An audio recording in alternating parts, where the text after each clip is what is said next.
Les marchés avec CMC Markets, trading de CFD sur action, Forex et indices. Salut, c'est Trado, voilà la vidéo de mise à jour pour l'or et pour l'argent. Et malheureusement, la semaine dernière annonçait de manière assez claire ce qui se passe cette semaine, à savoir eh bien une cure d'austérité sur l'or et sur l'argent. Les métaux précieux réagissent très mal au contexte actuel et bon, on va pas s'en plaindre, mais dans le contexte aussi de réduction des tensions internationales, eh bien l'or et l'argent accélèrent en fait leur consolidation et le fait que les signes d'une absence d'inflation semblent se confirmer, eh bien fait également que les gens se précipitent moins sur l'or pour couvrir leur patrimoine. Et donc résultat des courses, eh bien par exemple l'argent, ne serait-ce que sur cette semaine, eh bien abandonne 3,3% supplémentaire. Alors pour l'instant tout est sous contrôle parce que nous sommes toujours en train d'évoluer à l'intérieur de ce rectangle ici de consolidation. On peut globalement parler de trading range. C'est pas la première fois que l'on va venir tester cette zone des 430, 435 euros le kilo. C'est d'ailleurs la zone qui nous a permis à chaque fois de rebondir. Naturellement, il faudrait pas casser cette zone, mais a priori on voit pas pourquoi ce qui s'est produit lors des précédentes fois ne se reproduirait pas cette fois-ci, à savoir un rebond sur des niveaux proches des niveaux sur lesquels nous sommes. Néanmoins, il y a de fortes chances pour qu'on aille encore plus bas la semaine prochaine avant de rebondir. D'ailleurs, la tendance est clairement baissière au regard de la plupart des indicateurs. Ishimoku pour commencer, regardez, nous sommes en dessous du nuage, c'est-à-dire la zone verte, et la lagging span, la Chinku ici est en dessous des prix, ce qui confirme en fait la tendance baissière. Donc voilà, dans ce genre de situation, il y a toujours plus de chances qu'on fasse des plus bas plutôt qu'on mette fin à la tendance baissière. Le SAR, les petits points là, bah voilà, ça fait maintenant 5 semaines qu'ils sont rouges. Depuis qu'on a cassé ici le SAR, eh bien, on était dans une situation d'extrême vulnérabilité et on le paye encore cette semaine-ci. Nous avons également un quasi-croisement, il faut faire attention parce que là c'est la Tenkan. Si la Tenkan venait à croiser la Kijun, eh bien ça serait pas bon non plus parce que ça se produirait alors que nous sommes en dessous du nuage. Donc quand Tenkan croise à la baisse Kijun sous le nuage, ça c'est pas bon non plus. Mais bon, pour l'instant on n'y est pas encore et je le répète, nous sommes dans une zone qui est bien connue sur laquelle on peut avoir un rebond technique.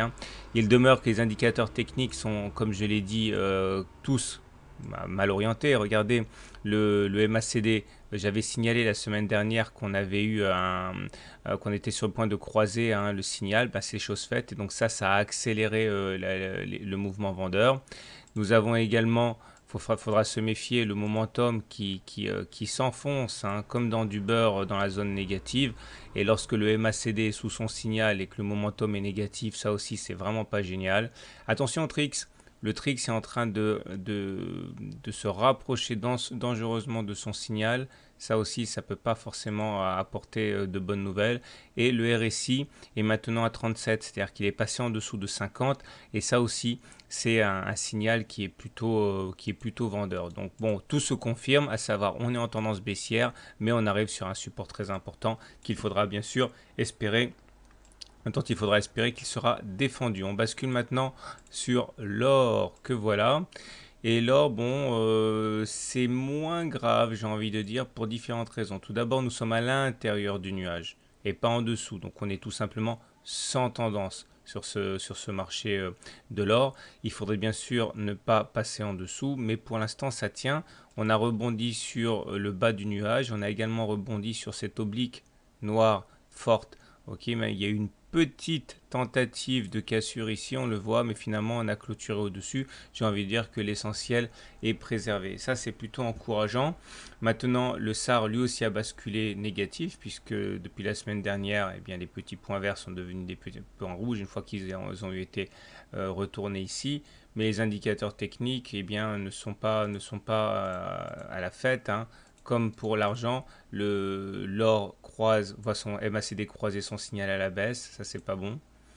Le trick ça va encore, mais par contre le momentum est vraiment à un souffle de s'enfoncer aussi. Il est déjà négatif depuis la semaine dernière.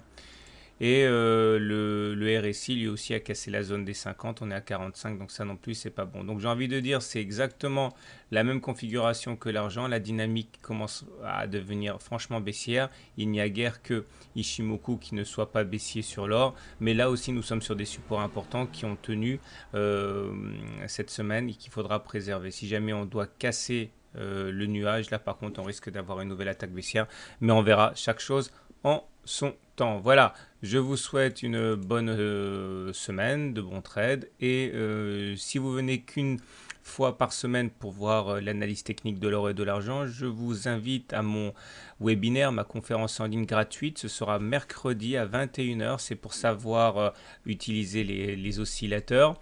Et bien sûr, c'est gratuit. Je vous souhaite donc à la semaine prochaine ou éventuellement à mercredi.